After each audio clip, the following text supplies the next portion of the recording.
자, 이번 이야기는 시청자 이세계 여행자님께서 찾아와 주셨습니다. 오늘 행자님이 어떤 이야기를 들고 오셨을지 같이 만나보도록 할게요. 여보세요? 행자님, 아예 안녕하세요. 컨디션 안 좋으셔서 어떡해요. 아니요, 괜찮습니다. 뭐 때문에 그러신 거예요? 그냥 요새 좀 무리를 좀 많이 해서. 아이고, 큰 병 뭐 이런 건 아닌 거죠? 그런 건 아니고 그냥 최근에 좀 무리를 많이 해서 컨디션이 안 좋아진 거예요. 건강관리가 가장 중요합니다. 25년도에는 그냥 건강만 챙기세요. 네, 감사합니다. 알겠습니다. 자, 그러면 오늘 행자님께서 준비하신 이야기 더 끌지 않고 또 지금 컨디션 안 좋으시니까 바로 출발을 해보도록 하겠습니다. 렛츠고! 길이십니다. 행자예요.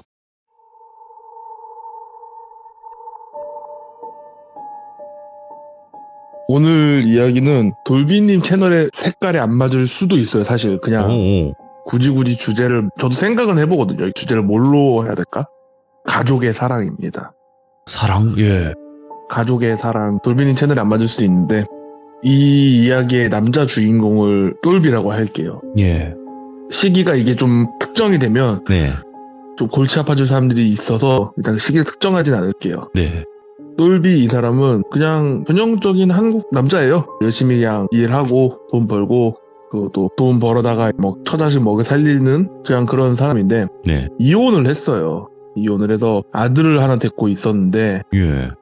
그렇게 둘이 살다 보니 이게 아들한테 엄마가 있는 게 좋지 않을까 뭐 이런 생각을 하는 거죠. 아들이 이제 사춘기도 지나고 하면서 좀 삐뚤어지고 이러니까 그렇게 살다 보니까 재혼을 하게 됐는데 다행이라면 다행인가 이 재혼하게 되는 이 똘비의 와이프가 될 사람도 이혼을 했어요. 그러니까 서로 조건이 같아진 거죠.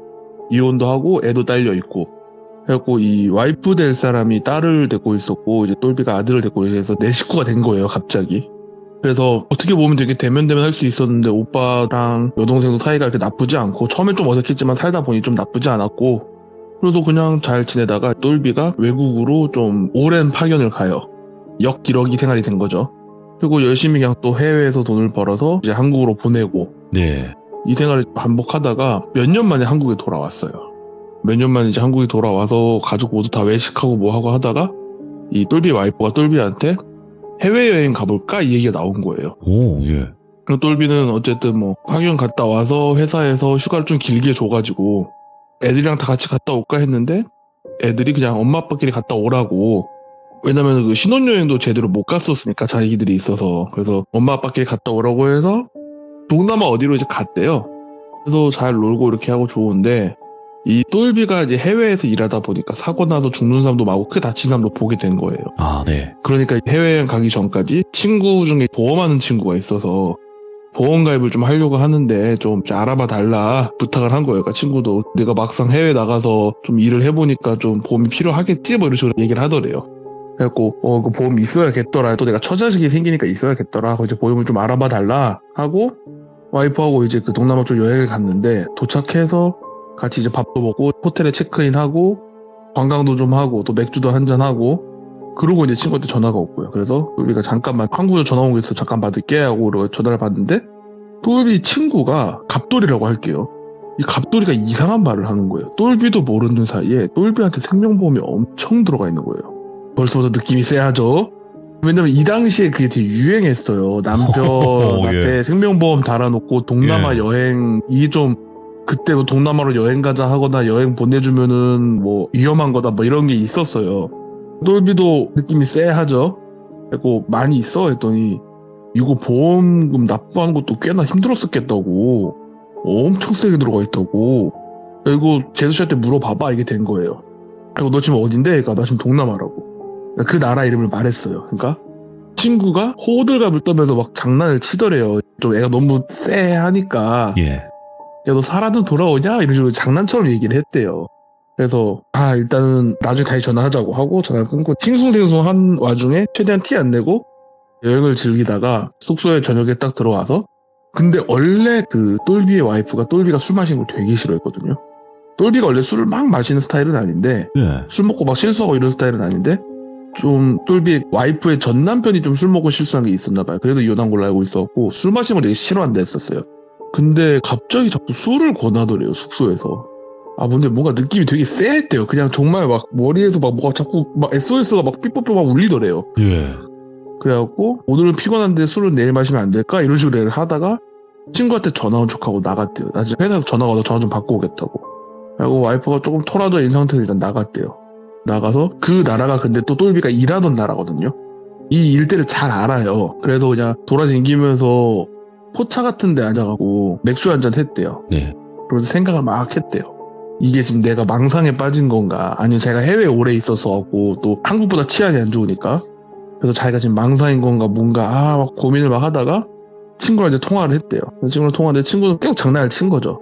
그 술에 뭐 약타 있는 거 아니냐 뭐 이런 식으로 막 장난을 치더래요. 장난치고 뭐 하고 하다 보니까 마음이 좀 놓여서 나도 그냥 들어가야겠다 이러고 있는데 친구가 갑자기 되게 진지한 톤으로 그래도 혹시 모르니까 술은 마시지 마 이러더래요. 와이프가 주는 술 마시지 마. 혹시 모르잖아. 그래서 일단 알겠다. 그리고 와이프가 뭐 잠깐 슈퍼를 갔다 온다던가 뭐 편의점을 갔다 오다 이러고 나갔는데 문 앞에 카드키가 떨어져 있으면 너 위험한 거다. 무조건 튀어라. 이런 장난을 했대요. 그래갖고 아이 뭐 설마 그러겠냐. 나 이제 좀 괜찮아졌어. 그냥 아까 내가 너무 예민했던 것 같아 하고 이제 딱 들어갔대요. 근데 와이프가 왔냐고 술 한잔 빨리 하자고. 그러니까 미안하다고 내가 이거 좀 밖에서 자기가 원래 여기가 일했었으니까 회사 사람이 있어갖고 맥주를 좀 먹고 와서 내가 좀 피곤하다. 미안하다. 나 좀 먼저 잘게 이러고 그냥 다른 척하고 누웠대요. 그리고 와이프는 옆에서 토라져하고 누워있는데 눈 감고 가만히 생각이 많아서 잠이 안 왔대요 사실. 근데 와이프가 쓱 일어나더니 뭔가 부시럭부시럭 소리가 나는데 왠지 뭐해 이렇게 말하면 안 될 것 같았대요. 그래서 와이프가 이제 그렇게 화장실을 들어갔고 근데 아시죠? 새벽에 조용해지면 네. 화장실에서 조용히 통화해도 그 디테일한 내용은 안 들려도 뭔가 통화하고 있구나 정도는 들리죠. 그죠. 웅성웅성 울리니까. 그게 약간 통화하는 느낌이 들리더래요. 오. 근데 여기서 자기가 가서 막 이렇게 하면 안 될 것 같았대요. 자겠다고 이제 쉽게 말해서 팬티랑 티만 입고 있었는데 통화한 사이에 쓱 바지를 입었대요. 어차피 이불 덮고 있으면 바지 입은 거 티가 안 나니까. 그리고 바지에 핸드폰이랑 지갑이랑 여권만 일단 쓱 넣어놨대요. 그리고 이제 이불을 덮어서 바지 입은 건 안 걸리게 해놓고 그냥 자는 척을 계속 했대요. 그러더니 되게 집중했대요. 그 내용에. 엄청 집중을 하니까 막 잘 들리진 않는데 뭐 언제 와 뭐 이런 내용이 있었대요. 그러니까 지금 뭔가 되게 쎄하다 하고 얼마 있다가 와이프가 쓱 나오더니 자기 자고 있나 이렇게 눈 앞에서 손이 휘휘 젓는 거 있죠. 그걸 좀 하다가 여보 자 이러더래요. 내가 막 이랬대요. 그냥 아무 말도 안 하면 오히려 더 의심할 것 같았대요. 그래서 그냥 막 이러면서 그래갖고 혼자 조용히 말하대. 나 요 앞에 좀 갔다 올게 이러더래요. 그리고 문을 딱 쾅 닫고 나가더래요. 예.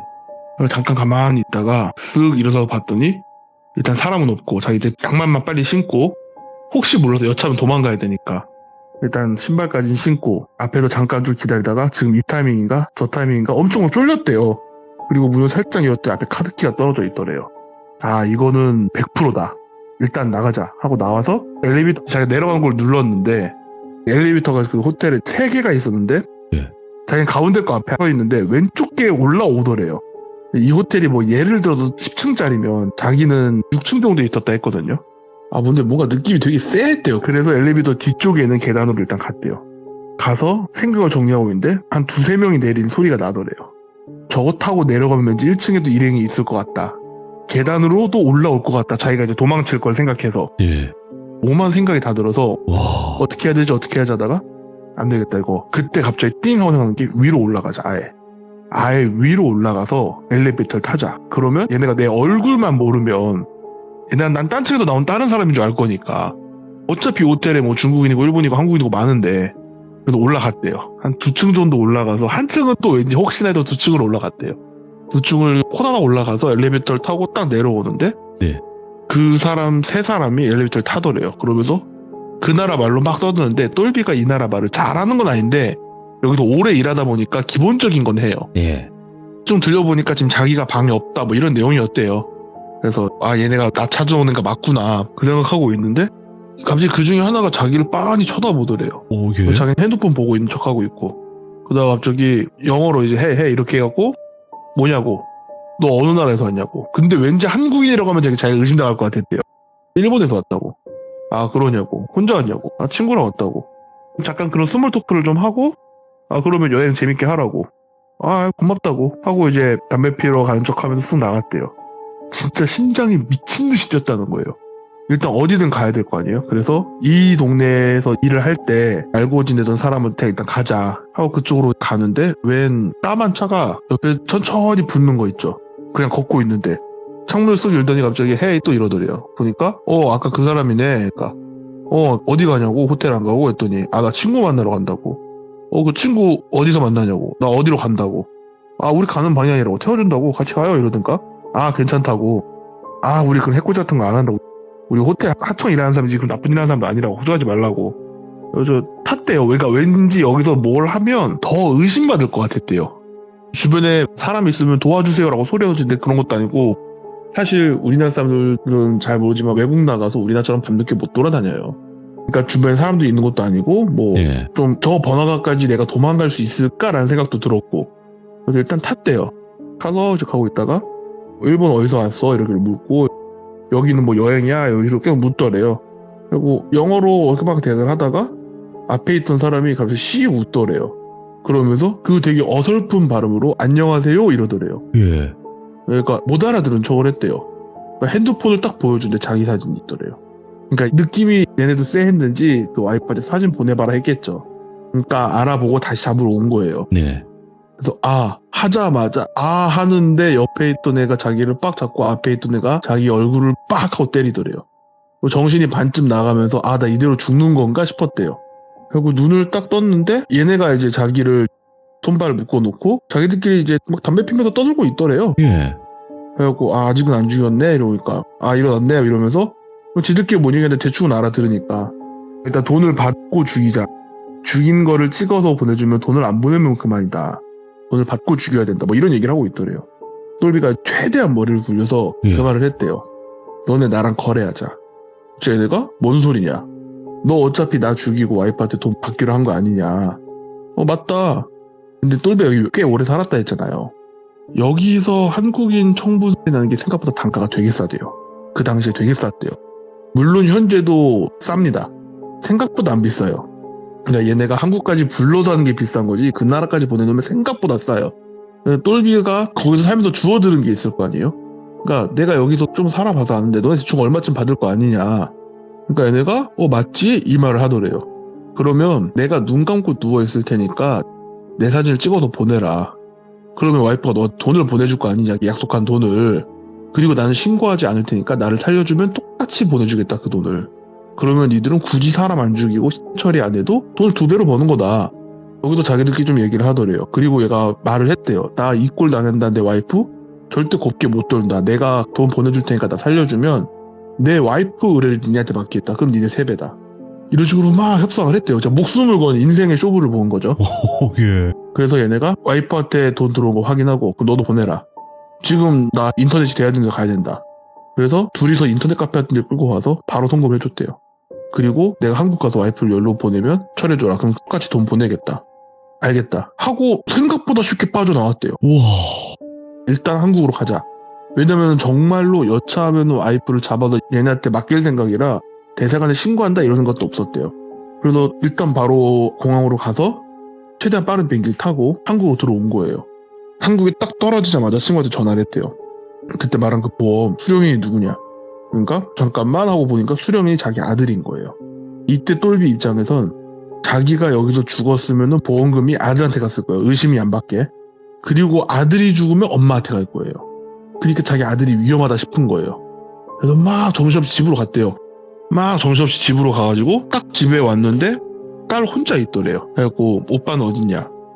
오빠 나갔다. 아까 전화 받고 나갔다. 그래갖고 아빠는 근데 왜 혼자 왔냐. 엄마는 어딨냐. 둘이 싸웠냐. 막 이런 얘기를 하더래요. 그런 게 아니라 하고 뭐 방을 막 뒤지어도 뭘 찾더래요. 찾고 있으니까 딸이 와서 왜 그러냐고 둘이 싸웠냐고 막 이런 얘기를 하더래요. 그런 거 아니라고. 나 지금 아빠한테 꼭 할 말이 있다. 근데 아빠가 이렇게 정신없어 하니까 내가 이거를 상의를 할 수가 없다. 이거 심각한 문제라 아빠한테 진지하게 상의를 해야 된다. 똘비는 지금 정신이 없는 와중에 딸이 또 이러고 있으니까 그냥 릴렉스를 하고 뭐냐 말을 해봐라 하더니 막 쫄래쫄래 거실로 가더래요. 그러더니 캠코더 같은 걸 들고 오더래. 그러니까 똘비가 오랫동안 해외에서 일을 하다 보니까 가족끼리는 뭐 돌아오면 보여주거나 영상편지 같은 걸 자주 썼다 하더라고요. 캠코더로. 캠코더를 들고 오더래요. 이걸 보면서 지금 이 타이밍에 이걸 본다고 감동이 오겠냐고요. 지금 자기를 죽이랬던 사람이 나오는데 그리고 이게 무슨 의미가 있냐 이러고 있는데 그 다음 거를 보라는 얘기를 하더래요. 딱 봤는데 와이프가 나오는데 어느 쪽으로 보면서 말을 하는데 누가 봐도 이거는 바람 피는, 그러니까 자기는 지금 해외에 있는데 뭐 자기야 이런 말을 하면서 그러고 있더래요. 아, 얘가 바람이 나서 날 죽이려 했구나 생각을 했대요. 예. 근데 그런 불륜남이 나와야 되잖아요. 근데 자기 아들이 나오더래요. 그러니까 똘비가 해외에 파견 나가 있던 사이에 예. 똘비 아들이 새엄마랑 바람이 난 거예요. 쉽게 말해서. 예. 똘비가 너무 충격을 받은 거죠. 저는 이런 느낌을 받아본 적 없는데 정말 화가 머리 끝까지 나고 충격과 뒤통수가 말도 안 되게 얼얼할 정도로 맞으면 숨이 안 쉬어진대요. 예. 정말 순간적으로 숨이 안 쉬어진대요. 그리고 막 컥컥거리고 있으니까 딸이 되게 놀랐는지 아빠 물 갖다 주게 잠깐만 하고 막 보러 뛰어가더래요. 그리고 딱 물을 먹는데 목이 엄청 아프고 뜨겁더래요. 그리고 목을 뭐지 하고 있는데 엄청 목이 뜨겁고 아파하고 막 소리 지르는데 소리도 안 나오더래요. 그러니까 딸이 아빠를 보면서 그 캠코더에 다른 영상을 틀어주더라는 거예요.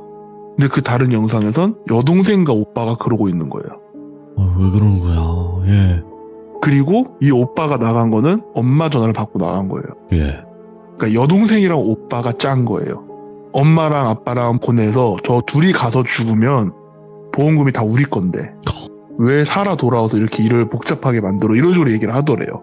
그래갖고 막 그 똘비한테 막 딸이 나불나불 떠들고 있는데 그 똘비는 지금 아파 죽겠고 목소리도 안 나오고 정신은 아득해지는데 딸이 하는 소리가 이게 뭔 헛소리인가 뭔 개소리인가 막 이러고 있는데 갑자기 자기 아들이 와서 그 딸을 발로 빵 하고 차더래요. 그러면서 막 미친년 뭐 나불거리고 있어 이러면서 막 하더래요. 예. 그러니까 뭐 오빠 미안하다고, 내가 그런 식으로 돈 많이 받을 생각에 좀 신났다고 미안하다고 막 이러고 있으니까 빨리 끝내야지 뭐 하고 있는 거냐고 하면서 부엌으로 가서 칼 같은 걸 들고 오려 하더래요. 근데 그때 때마침 똘비 친구가 하도 막 보험금이랑 이런 게 왔다 갔다 하니까 불안하잖아요. 일정보다 한국도 막 혼자 성급히 들어왔다 그러고. 그래서 걱정돼 똘비네 집에 왔는데 그 친구의 입장에선 똘비는 목 잡고 쓰러져서 바둥바둥하고 있지, 딸은 맞은 것처럼 널브러져 있지, 예. 아들은 부엌에서 뭐 칼 같은 거 찾고 있는 것 같지. 그래서 소리를 막 지르면서 그 똘비네 문 앞에 있던, 보통 옛날에는 신발장에 망치나 이런 거 있었어요. 네. 그걸 들고 막 똘비 아들한테 갔대요. 막 욕을 하면서. 그러니까 똘비 아들이 그걸 보고 놀랐는지 칼도 내팽개치고 도망갔다는 거예요, 창문으로. 그리고 도망간 걸 확인하고 바로 119를 불러서 똘비하고 딸을 병원으로 데리고 갔죠. 그리고 똘비는 보니까 그 딸이 락스를 먹인 거였어요.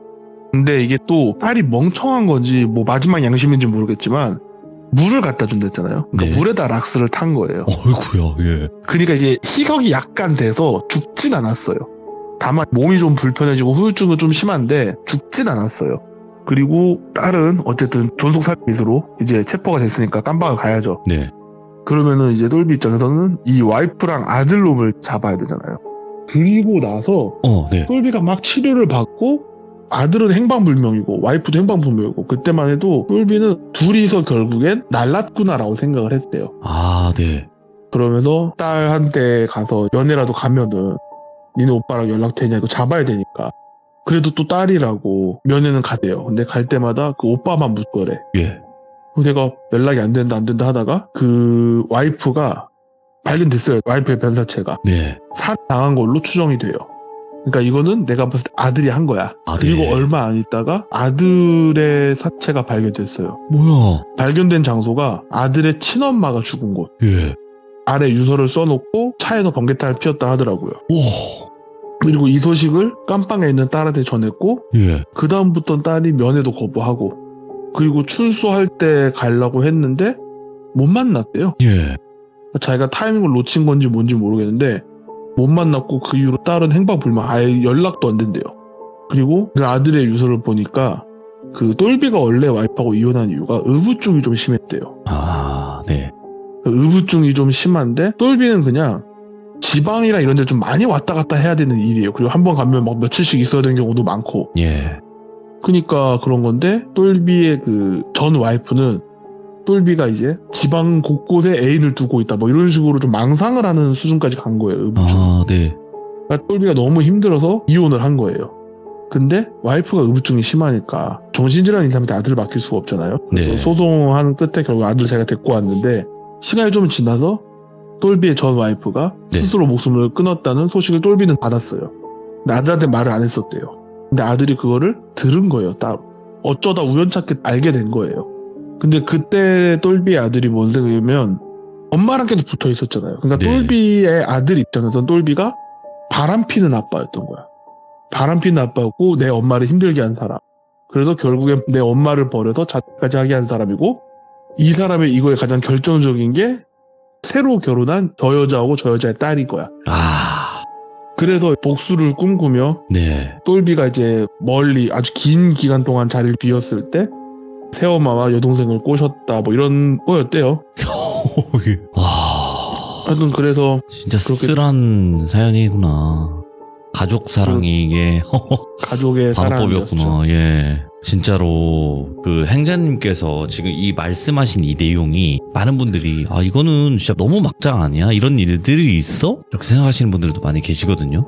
제가 좀 적나라하게 말을 하면 네. 생각보다 많습니다. 이 많은 정도가 아니라 저도 네, 들은 생각보다 게 많아요. 있었어요. 예전에. 진짜 상상도 못할 일 많아요, 여러분들. 아마 정말 가족끼리 생각보다 많아요. 맞아요. 친족, 그러니까 이게 뭐 새엄마의 딸, 그러니까 이거는 결국엔 피는 안 섞인 관계잖아요. 결국에. 그쵸? 피가 섞여도 그런 사람들이 맞아. 있어요. 그게 너무 충격이에요, 저는. 그리고 생각보다 진짜 많아요. 솔직히 저는 네. 주변에서 이런 무서운 얘기도 요새는 제가 물어보면서 듣지만 네. 저는 원래 이런 인간관계가 똥이 되는 그런 막장 얘기 진짜 많이 듣거든요. 그거 풀면 깜짝 놀라실 거예요, 진짜. 근데 진짜 행자님, 언제 한번 막장 공포 장르 하나 또 열어가지고, 뭐 현실 공포의 일종이긴 하지만, 막장 공포도 한번 들어보고 싶긴 하네. 제가 들은 것 중에 그냥 짧게, 와. 아예 공포는 아니지만 짧게 말씀드리면 예. 자기가 결혼할 사람이 있었대요. 네. 그래서 허락을 다 받고 둘이서 술 한잔 하다가 그 술자리에 자기 언니가 왔대요. 그 셋이서 술을 마신 거예요. 그러다가 네. 이 여자애가 취한 거예요. 근데 언니하고 결혼할 남자가 바람이 난 거예요. 그리고 언니가 그날 임신을 했어요. 그런 것도 있고 장난 아니에요. 세상에 얼마나 막장이 많은데. 아니, 그 말까지 나오더라고요. 동물의 왕국이다.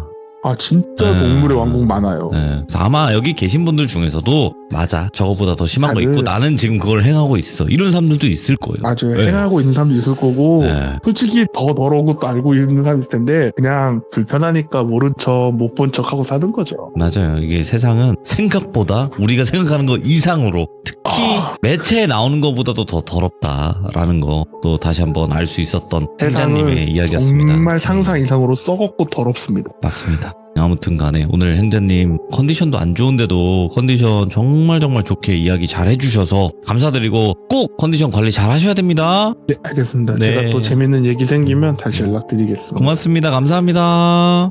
긴 얘기 들어주셔서 감사합니다. 재밌게 말씀 못 드려서 미안해요. 아닙니다. 저 너무나 충분히 많은 분들을 충격의 도가니로 몰아넣으셨습니다. 감사합니다.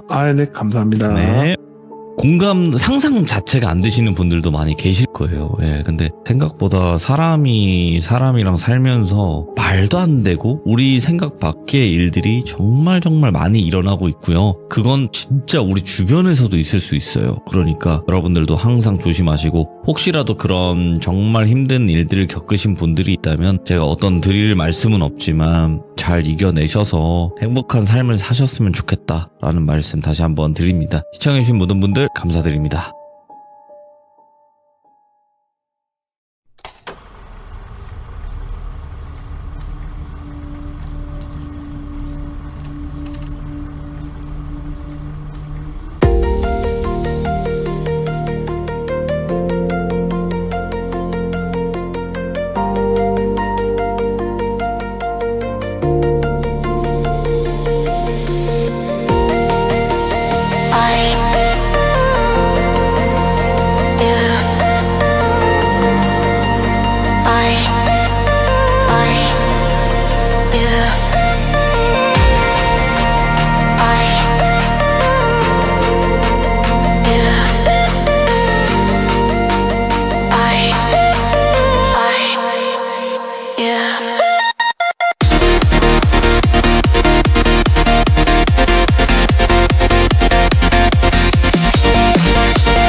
자, 이번 이야기 바로 행자님께서 찾아와 주셨습니다. 오늘 행자님이 들려주실 이야기는 어떤 이야기가 될까요? 바로 만나볼게요.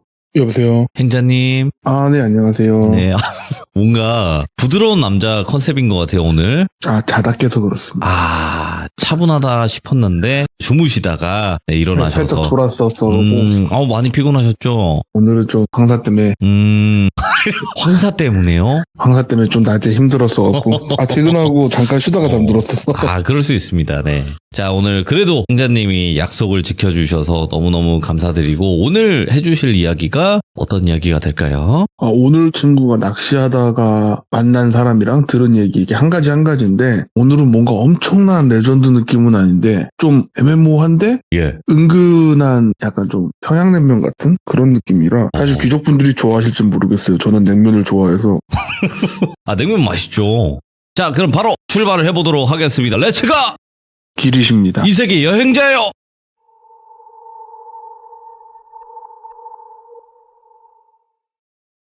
사실 오늘 이야기는 막 엄청 무섭고 그러진 않고요.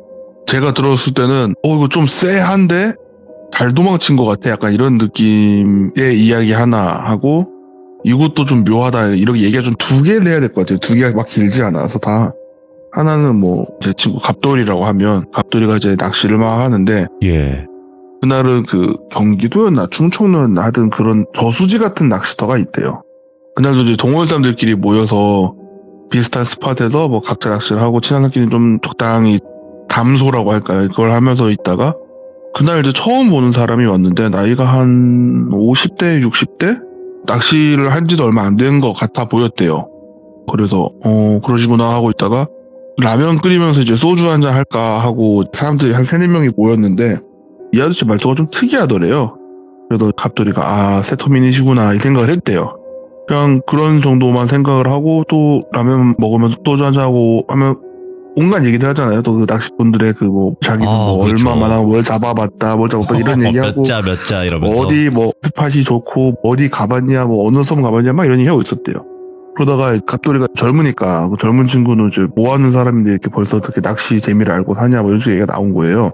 자기는 그냥 회사 다니고 뭐하고 이렇게 얘기를 하더래요. 그냥 어려서부터 낚시가 취미여서 회사 쉬는 날이거나 이럴 때는 그냥 낚시하러 온다 이런 식으로 얘기하고 있었는데, 똘비라고 할게요. 이 이북 사투리 쓰던 똘비라는 사람이 예. 자기는 무슨 원래 회사를 다니고 멀리서 일을 하다가 한국에 또 과거에 한번 살짝 왔다가 일 때문에 멀리 나가 있었다. 그래서 이거 편견을 갖자는 말은 아니지만 세터민들이 이제 한국에 오면은 독하게 일을 하는 사람도 있다는 저 사람이 그런 케이스인가 보다 하고 듣고 있었대요. 예. 근데 제가 이제 사실 한국에 되게 오랜만에 왔다 출장 해외에 나가 있다가 그래서 그러시구나 이러고 있는데 자기가 그런 일 다 정리하고 자기의 꿈이었던 일을 하려고 이제 한국에 다시 들어왔다 이거예요. 그게 뭐였냐고. 그러니까 연극이었나? 영화였나? 이런 글 있잖아요. 대본 같은 작가라고 해야 되나? 이런 거를 좀 쓰는 게 자기 꿈이다 이런 식으로 얘기를 했대요.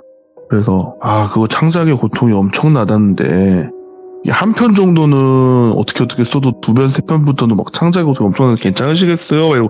왜냐면 연세가 좀 있어 보이셔갖고 그래서 그래도 자기 죽기 전에 꿈 한번 이뤄봐야죠 이런 식으로 얘기를 하더래요. 그래서 대단하시다 멋있다. 나도 나중에 나이 먹고 일 다 하고 나면은 저런 새로운 일 찾는 것도 괜찮겠다 이런 생각하면서 듣고 있었대요. 그리고 대충 써두신 건 있으세요? 했더니 자기가 최근에 하나 약간 좀 범죄 스릴러물류로 하나 쓰고 있다고. 그리고 이거 나중에 드라마나 연극이 되면 보겠지만 살짝 들려줄 수 있냐? 그러니까 들려줄 수 있다고 하면서 소주 한잔 쭉 마시더니 얘기를 하는데, 이 얘기는 제가 디테일하게 묘사를 할 수가 없어요. 이게 아직 생존자가 있고 그분이 살아 계세요. 대략적으로 하면 어느 한 술집에서 있었던 묻지마 살인이고요. 되게 너무 끔찍해요. 이게 사실 세상에 공개되어 있는 그 부분만 봐도 되게 잔인하고 어떻게 인간이 이럴 수 있지 하고 되게 좀 끔찍하고. 근데 이게 아는 사람이 많이 없어요. 왜냐면 이게 특정 시기에 전 국민이 다른 거에 집중되어 있을 때 있었던 사건이라 잠깐 빵 올랐다 금방 붙였어요. 겹쳤구나. 큰 사건이랑. 그 당시가 큰 사건이 여러 개가 터질 때라 이게 너무 잔인해서 언론을 태울까 하다가 금방 묻힌 사건이기도 하고, 아무튼 대략적으로 되게 좀 잔인하고 네. 끔찍하고 말로 표현하기 어려운 그런 사건이 있었어요. 근데 이런 사건을 당시에 갑돌이는 몰랐어요. 그래갖고 내용이 너무 좀 잔인하고 불쾌하고 연극으로는 힘들 것 같은데요. 그러니까 혹시 영화나 드라마를 해야겠지? 이러면서 요새는 넷플릭스 이런 데도 잘 받아준다더만 이러고 웃어 넘기고 있었대요. 예. 근데 갑돌이 당시만 생각해도 이 양반이 뭔가 좀 되게 잔인하고 끔찍한 거 알겠는데 시청률은 모르겠다 이 생각을 했대요. 그래서 그 생각을 하면서 이제 다 듣고 나서 저희끼리 이제 한 술자리에서 그 얘기가 나온 거예요. 그러니까 그 스토리를 이렇게 쭉 얘기를 해줬어요. 저도 이 사건을 원래 몰랐거든요. 너무 다크한데? 약간 이런 느낌이었어요. 근데 듣고 있던 그 기자 친구가 야, 그 아저씨 직업이 뭐였대? 그러니까 뭐 경찰이었대? 그러니까 아니? 뭐 기자였대? 아니? 그 아저씨 지금 뭐였대? 뭐 그냥 회사원이었대? 그냥 해외 출장만 한 직업이었대? 그러니까 기자 친구가 소주 한 잔 마시더니 이게 자기는 지금 신기하다. 이게 그 양반이 진짜 자기가 창작해서 써낸 글인지 아니면 알고 있는 사건을 떠든 건지 모르겠다. 근데 이게 만약에 창작해서 쓴 글이면 정말로 겹치는 거고 신기할 정도로 알고 쓰는 거면 되게 무서운 거다. 그러니까 왜 무섭냐 했더니 대표적인 예로 경기도 남부의 어떤 한 지역에도 되게 우리나라를 전 국민을 떠들썩하게 했던 연쇄살인이 있어요. 전 국민이 다 아는 연쇄살인 사건이 있죠. 그 사건에 항상 영화나 드라마가 되면 키포인트로 나오는 게 손을 묶은 매듭 모양이거든요. 근데 그 매듭 모양을 아는 경찰밖에 없어요. 절대 공개를 한 번도 한 적이 없어요. 일부러. 되게 특이한 모양이다로만 알려져 있지 혹시라도 이 모양이 또 나오거나 알고 있는 사람이 용의자가 될 확률이 높아서 모방범죄를 막기 위해서도 있고 나중에 용의자를 찾아낼 때 좀 더 용이하기 위해서 절대 이 모양 자체는 공개한 적이 없어요. 근데 이 사건도 마찬가지예요. 이 사건도 너무 끔찍하고 잔인하게 알려져 있지만 사실은 더한 면이 있거든요. 이거는 경찰에서 절대 공개를 한 적이 없어요. 이거는 뭐 수사의 방향을 위해서도 있고 근데 이 사람이 그것까지 디테일하게 다 설명했던 거예요. 그러니까 이제 기자 친구가 걔 정체가 뭐냐. 야 만나보고 싶다 나. 갑자기 들으니까 좀 쎄하잖아요. 이거를 아는 게 그때 당시 직접 수사했던 경찰 몇 명 그리고 그 경찰이랑 친했던 기자 몇 명 그리고 범인밖에 없거든요. 범인들 중에 하나 아니냐. 그때 이 범인들 아직 안 잡혔어요. 공소시효도 끝나고 이제. 그 중에 하나 아니야? 했더니 아니야. 그 사람 한국 사람도 아니고 그 당시 한국에 없었을걸. 그러니까 한국 사람이 아니라고? 오너가 사람인데 그러니까 북쪽 말투를 쓴다. 그러니까 이 기자 친구가 소름이 돋은 거예요. 그때 당시에 나왔던 증언과 증거 몇 개가 이게 간첩 소행 아니냐란 말이 있었거든요. 그러니까 너무 이제 소름이 돋아가지고 야 그럼 한번 나 만나보고 싶다. 만약에 진짜 어차피 공소시효 지났는데 혹시 아냐 이 사람이 그때 일을 또 책으로 써서 돈 벌 수도 있다고. 진짜 궁금하긴 하다. 만나보고 싶다. 그래서 한번 말해볼까 하고 연락을 했대요. 그래서 형님 이제 뭐 이거 쓰고 싶다 하셨는데 제가 이거를 주책맞게 하고 있는데 갑자기 기자인 친구가 잠깐만 하고 멈추더래요. 친구한테 말했다고 할 거냐고. 그래야지 안 하는 게 좋을 것 같다고. 갑자기 느낌이 안 좋아졌다고. 그래서 그러면 그냥 우연스럽게 자리를 잡자 해서 왠지 말하면은 이 사람이 얘한테 해코지를 하거나 사라질 것 같았대요. 그래서 다음에 다 같이 식사 한번 하시죠 할 때 다 같이 왔는데 그 사람이 온다고 했다. 그 기자 친구가 갔대요. 그래서 저 낚시를 배워볼까 하고 왔습니다 이러고 있는데 이상하게 그 사람이 또 안 오더래요. 똘비가. 그러니까 되게 좀 이상하게 만날 수 있는 타이밍이 몇 번 어그러지니까 직접 약속을 잡자. 그래서 그때 연락을 했는데 그때부터 연락이 안 됐대요.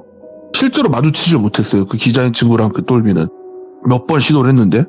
그래서 이거 느낌이 되게 그냥 약간 혹시 미제로 남겨져 있는 끔찍한 사건의 범인이 아니었을까라는 찝찝함이 남았던 일이었고요. 하나는. 또 하나는 또 다른 얘기예요. 섬뜩하네. 또 다른 얘기는 이거는 이제 갑돌이가 그 낚시하다가 알게 된 사람의 이야기인데 이 사람도 똘비라고 할게요. 이 사람은 한때 대한민국에서 귀농이 엄청 핫하게 인기를 끈 적이 있죠. 그때 당시 귀농을 하려고 알아보고 있는데 어떤 마을이 진짜 풍경도 이쁘고 뭐 도시도 적당한 거리감 있고 사람들도 뭐 좋아 보이고 막 되게 완벽해 보였대요. 근데 역시나 그때는 이제 귀농이 인기가 있다 보니까 막 인터넷상에 막 귀농 카페 이런 것도 엄청 많아졌거든요.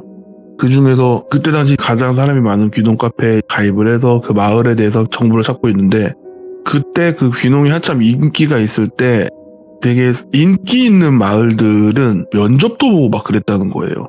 이 똘비는 도시에서 태어나서 도시에서 학교를 다니고 도시에서 취업을 해도 도시에서 일을 하는 애예요.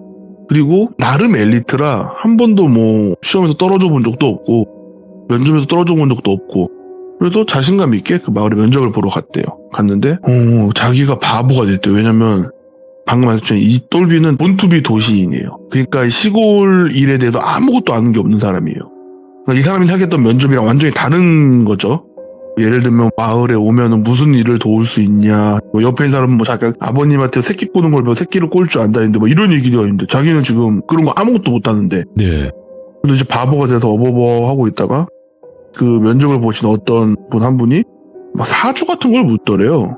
근데 제가 뭐 역술학을 잘 몰라서 이게 사주학, 역술학 뭐 이런 쪽으로는 이게 좋은 건지 모르겠는데 똘비가 태어난 년, 태어난 월, 태어날 일, 태어날 시 다 다르대요.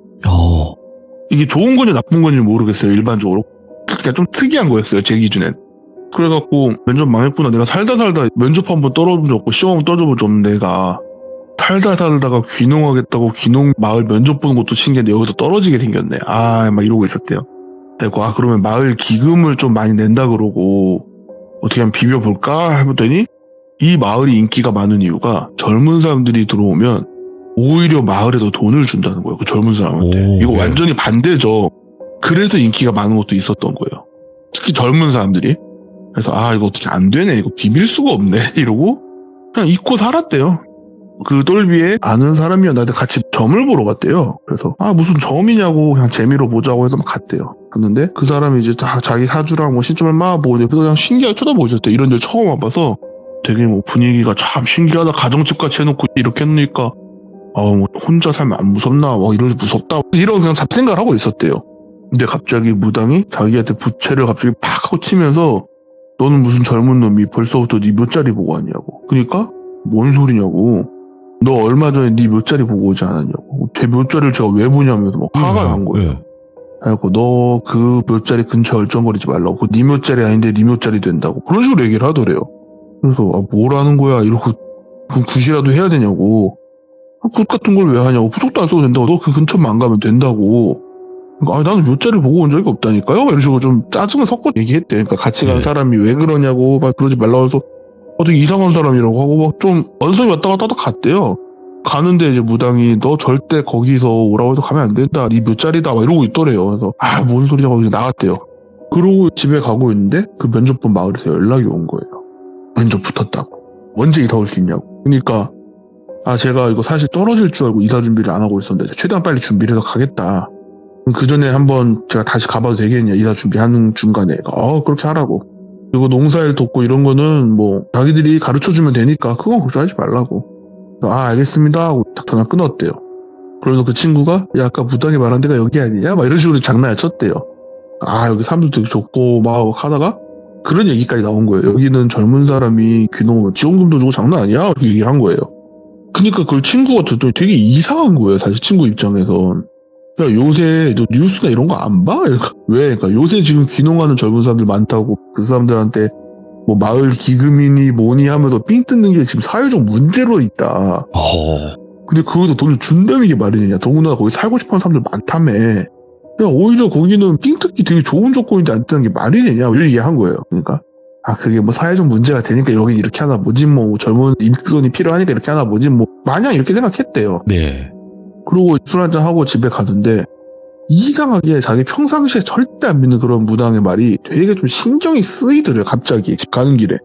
그래서 내가 몇 자리를 봤더니 뭔 소린가 하고 이제 가고 있는데 그리고 한 번 더 간다 했었잖아요. 그래서 가가지고 자기는 어디다가 집을 구해야 되나 어느 집을 구해야 되나 뭐 집을 지어야 되나 막 이런 걸 그렇게 마을 한번 쭉 둘러보게 가는데 그걸 뭐라 그러지 상여라 그러나 저 앞에서 종 찡찡하면서 인제에 가면 언제 오나 그 행렬이 가더래요. 누가 돌아가셨나 보다.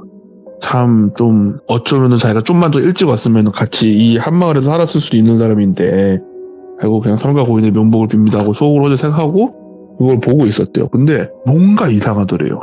제가 지금 얘기를 하면 똘비가 젊은 사람인 거지만 시골 마을치고 젊은 거야. 도시에도 네. 나이가 좀 있는 편이죠. 그러니까 자기도 뭐 상여도 보고 장례식도 가봤지만 관이 이상할 정도로 크더래요. 네. 그래서 마을 사람이 같이 있으니까 여기는 관이 되게 크다고. 그러니까 그 사람이 그냥 살아도 시골 마을에서 좁게 살았는데 죽어서 좀 큼직한 관에서 가면 좋지 뭐 이러고 우리 마을에서 그렇게 한다고 옛날부터. 그러시냐고. 그러면 관 들어주는 사람들 있잖아요. 되게 무겁고 힘드시겠다고. 그러니까 그래 그래도 농사 일하다 보니 힘이 세져서 다 무난무난하게 한다고. 나중에 뭐 똘비 총각도 그렇게 될 거라고. 그러니까 네 감사합니다 그냥 이러고 마을 둘러보고 요 정도에다가 내가 집을 하면 되겠다. 네. 제가 지금 모아둔 돈이 어느 정도 있고 뭐가 있고 그렇게 하니까 여기다 집을 지으면 되겠다라고 생각을 했대요. 그리고 이제 그럼 이사 준비하러 가보겠습니다. 그러니까 빨리 내려오게 이렇게 얘기하더래요. 네. 그래서 가고 있는데 그때만 해도 졸음쉼터가 흔치 않아서 휴게소를 들어가서 커피 한잔 하다가 그냥 뭔가 너무 졸리더래요. 좀 뭔가 딱히 한 게 없는데 뭔가 너무 졸리더래요. 그래서 예. 안 되겠다. 그래서 좀 자고 가야겠다. 이거 큰일 나겠다. 그래서 그냥 조금 한숨 자고 가자 이렇게 됐대요. 그래서 휴게소에서 간단하게 대충 밥 먹고 차에 가서 의자 뒤로 쫙 제끼고 잤대요. 자는데 뭔가 막 자기가 답답하더래요. 그리고 보니까 자기가 어느 관 같은 데 누워있더래요. 제가 혼자 누워있는 게 아니라 옆에 뭐가 더 있는 것 같더래요. 관이 아닌가 하면서 막 살려달라고 문 막 꽝꽝꽝꽝 두드리는데 머릿속에도 울리더래요. 그러니까 가지 말랬지. 네 묘자리 본다고. 이게 막 미친듯이 울리더래요. 그래도 막 후억하면서 깨고 보니까 그냥 악몽이었던 거죠. 가위 눌린 느낌이 악몽 느낌인데 예. 찜찜하잖아요. 결국 이제 집에 와서 일을 하는데 퇴직 준비도 해야 되고 네. 근데 되게 찜찜하니까 무당집에 다시 한번 갔대요. 갔더니 그 무당이 자기를 보더니 화를 내더래요. 가지 말라니까 왜 또 거기 갔냐고. 네 묘자리 네. 된다고. 그러니까 도대체 무슨 묘자리냐 아무것도 모르는 것처럼 하고 가서 슬슬 떠보듯이 말하는데 그 무당이 부채로 자기 얼굴을 샤샤샤 하더니 목소리가 갑자기 웬 할아버지가 되더니 어린 놈이 되니까 벌써부터 그렇게 신을 떠보려 한다고. 너 그러다 제명에 못 가도 뭐 이런 식으로 얘기를 하더래요. 근데 신기했대요. 그래서 다시 무당 목소리로 돌아오더니 얼마나 답답했으면 내가 모신 할아버지가 너한테 직접 말을 하냐고. 그러니까 똘비도 이제 좀 쎄한 게 든 거죠 느낌이. 그러면 어떻게 해야 되냐. 굿을 하면 좀 괜찮냐. 아니 그때도 말하지 않았냐고. 굿이고 뭐고 필요 없다니까. 너 그냥 거기 안 가면 된다니까. 이런 식으로 얘기를 하더래요 계속. 그러니까 어딜 가지 말라는 거냐. 그러니까 너 며칠 전에도 갔다 왔네. 너 지금 어디 가려는지 딱 정확한 위치는 모르겠는데 며칠 전에 갔다 왔나 보네. 냄새가 되게 진하네. 거기 가지 말라니까? 이렇게 얘기를 하더래요. 내가 지금 이사 준비하고 집을 보고 온 거다. 그러니까 그 무당이 가만히 있고 있다가 너 혹시 그 돌비도 돌비군에 있는 돌비마을 갔다 왔냐고. 그러니까 한 거예요. 똘비가 되게 당황해서 네? 거기가 어딘데? 그러니까 너 헛소리 하지 말라고. 너 거기 갔다 왔지. 이렇게 말을 하더라는 거예요. 눈빛이 뭔가 되게 약간 좀 이렇게 설명하면 좀 웃기긴 한데 시체를 본 코난의 눈빛이었대요. 뭔가 되게 똘망똘망하고 약간 되게 신기했대요. 뭔가 되게 안광이 엄청 발달한 느낌을 그때 받았대요. 그러니까 맞다고. 너 거기 가면 죽는다고. 가지 말라고. 그 말 지금도 면접 보냐고. 네. 면접 본다고. 네가 생각해도 그 면접 떨어질 것 같았지. 네. 그러니까 근데 붙었지. 네. 가지마. 절대 가지마. 너 거기 갈 때 누가 하나 안 죽었디? 이러더라는 거예요. 누구 한 분 죽어서 상륙 가고 있었다고. 그거 흙 아직 안 덮는다. 너가 가면 덮을 거야. 가지마. 이러더래요. 그리고 그 무당 얘기를 들어보니까 무당도 그 마을을 한번 가봤고 무당의 그 신모님이라고 하죠. 그분이 그 마을이랑 엄청 싸웠다는데 원래 그 무당의 신모님이 그 일대를 또 동신제도 하고 이런 좀 무당이셨대요. 근데 그 마을에 어떤 이상한 무당도 아닌 게 무당 행세를 하면서 마을 사람들을 홀리더니 이 마을에 이상한 풍습이 생긴 거예요. 좀 마을에 뭐 이장이나 뭐 이런 분들이 돌아가시면 쉽게 말해서 마을에 살던 사람이 이제 알부자들이 있고 그냥 평범한 시골 사람들이 있잖아요. 이 알부자들이 돌아가실 때 뭐 자식이 재산 물려받는 경우가 없었대요. 그러니까 자식이 이 마을에 같이 살고 있는 거 아니면 안 물려줬다는 거예요. 예. 마을 기금으로 다 냈대요. 근데 대신 조건이 예를 들어서 그런 재산을 기부한 사람이 할아버지다. 그러면은 관에 젊은 여자를 같이 물었대요. 그리고 뭐 마을에 재산을 기부한 사람이 할머니다. 그러면 관에 젊은 남자를 같이 넣었다는 거예요. 그리고 뭐 예를 들어서 이 사람의 묘지를 이제 만들잖아요. 그럼 그 일대에 뭐 약간 수호자 느낌으로 사람들을 넣었대요. 근데 이게 매번 사람 거기 들어가서 스스로 하겠다 이런 사람이 몇 명이나 되겠어요. 그러니까 어떻게든 이런 묘지에 들어갈 사람들을 만들었겠죠. 이 마을 내에서는. 네. 이건 제가 상상한 건데 만들었겠죠. 그런 걸로 그 무당분이랑 그 요사스러운 그 무당 행세하는 거랑 엄청 싸우고 하다가 결과적으로 이제 자기 신부님이 연세가 다 하셔서 돌아가셨는데 거기는 정말 마을이 참 터도 좋고 이쁜데 기운이 참 안 좋다고. 거긴 기운이 완전히 배렸다고.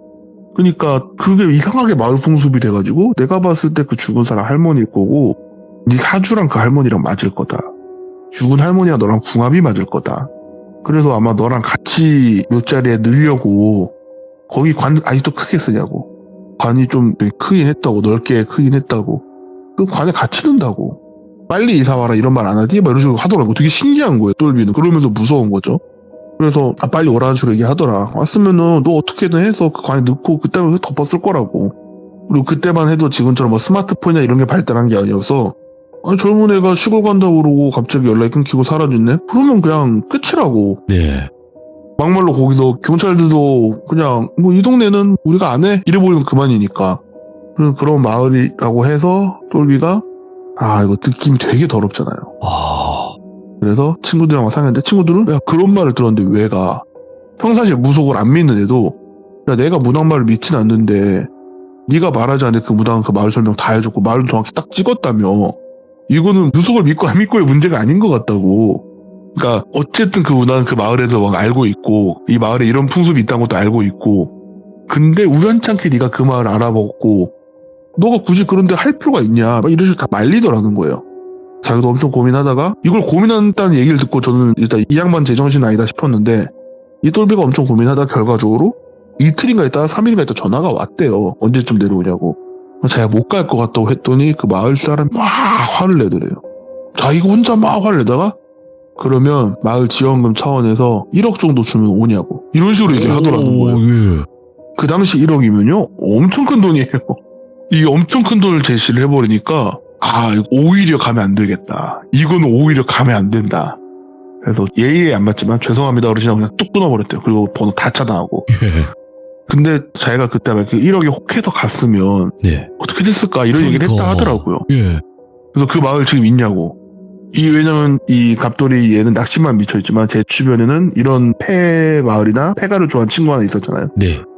거기 마을 지금은 소멸됐을걸? 아마 한두 가구밖에 안 남았을걸? 이렇게 얘기를 한 거예요.